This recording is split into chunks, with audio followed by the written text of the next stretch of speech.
élevé, sanctifié, tu es glorifié pour l'éternité, pour l'éternité, pour l'éternité, pour l'éternité, pour l'éternité. Beaucoup de soi-disant serviteurs de Dieu œuvrent au nom de l'Éternel, au nom de Jésus-Christ. Mais ce n'est pas pour faire glorifier le nom de Jésus-Christ. Ce n'est pas pour que le nom de Jésus-Christ soit élevé, glorifié, pour que la gloire lui revienne à lui seul. Mais non, beaucoup se servent de son nom pour s'enrichir, en prenant un message de prospérité, un message trompeur, un message dilué. Mais ils veulent que le Seigneur les délivre. Ils veulent que le Seigneur les guérisse. Ils veulent que le Seigneur change leur vie. Mais ils ne veulent pas changer de cœur. Ils veulent toujours vivre dans leurs anciennes pratiques. Ils veulent toujours marcher dans les ténèbres. Mais ils veulent garder le nom de l'Éternel. Ils veulent quand même aller à l'église, histoire de dire qu'ils sont quand même pieux. Mais est-ce que c'est cela la volonté de Dieu? La volonté parfaite de l'Éternel est que tu te repentes, je me repente, et que je me détourne des mauvaises voies. Et que, au travers de tout ce que je peux faire, mon comportement, mes pensées, je parle de l'Éternel, pour que son nom soit glorifié. Beaucoup parlent de leurs dons, beaucoup parlent de leurs églises, de leurs fidèles, beaucoup parlent du nombre de fidèles qui siègent dans leurs églises. Non, ce n'est pas ça la volonté de Dieu. Jésus-Christ est uniquement venu parler de Dieu, du Père. Il a parlé des choses qui concernaient le Père. Beaucoup de soi-disant serviteurs de Dieu se servent du nom de l'Éternel. Mais dans leurs actions, dans leurs paroles, ils ne parlent pas de l'Éternel. Ils ne témoignent pas que Dieu est réellement dans leur vie. Mais ce sont des personnes qui prient, qui jeûnent, qui sont fidèles. Mais ce sont des personnes qui font des œuvres de justice. Frères et sœurs, ne nous séduisons pas nous-mêmes. Ne nous trompons pas et ne laissons pas l'ennemi nous perdre. Il est encore temps de se repentir. Car l'arche de l'Éternel, l'arche de Jésus-Christ, le temps de la grâce est encore valable. Mais quand Jésus-Christ reviendra, il sera peut-être trop tard.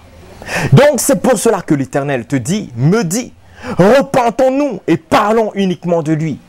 Parlons de sa parole. N'enlevons pas, n'ajoutons pas. Parlons de lui. Parlons de Jésus-Christ. Parlons des choses qui concernent uniquement la parole de Dieu. Ne venons pas raconter nos vies. Ne venons pas ajouter, raconter des fables, des histoires, des contes pour endormir le peuple de Dieu.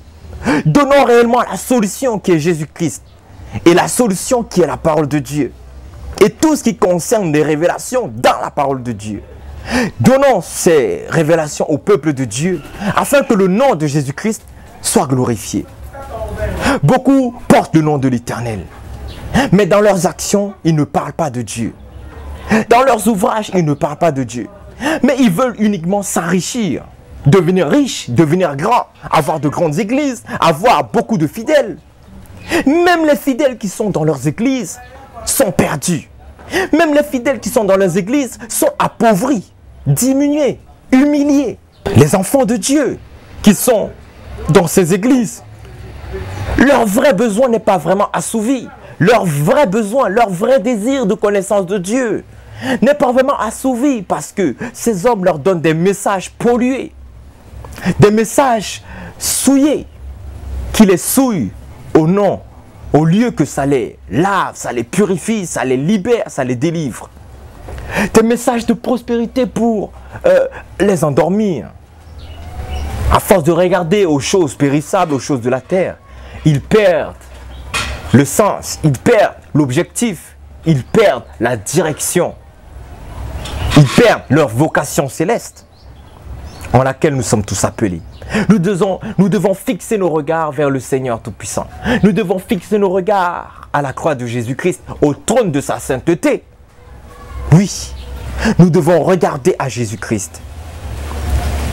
Ces fidèles qui sont dans ces églises ne sont pas aidés Beaucoup ont des difficultés.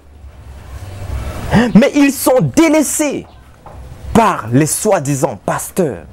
Ils sont abandonnés, livrés à eux-mêmes. Ils ne sont même pas suivis. Il y a plein de systèmes qui sont mis en place pour les contrôler, pour les manipuler, pour les dépouiller, au lieu de les aider, au lieu de faire en sorte qu'ils parviennent à la connaissance de Jésus-Christ. Parce que si quelqu'un parvient à la connaissance de Jésus-Christ, il sera réellement affranchi. C'est pour cela que le Seigneur a dit que vous connaîtrez la vérité et la vérité vous affranchira. Mais beaucoup d'enfants de Dieu ne parviennent pas à la connaissance de la vérité parce que leurs soi-disant pasteurs, apôtres, etc. ont retenu la vérité captive, retiennent la vérité captive et conduisent ainsi le peuple de Dieu à la dérive, à la dépravation. Conduisent les enfants de Dieu à adorer les idoles, à servir des dieux étrangers, à servir maman, à servir l'argent, à servir le diable. Le Seigneur nous dit que nous devons parler de lui.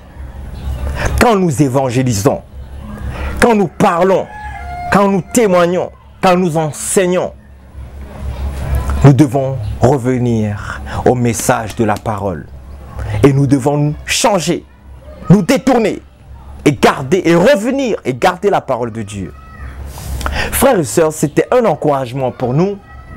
C'était un encouragement pour toi, pour moi. Parce que le Seigneur aimerait que nous parlons réellement de lui.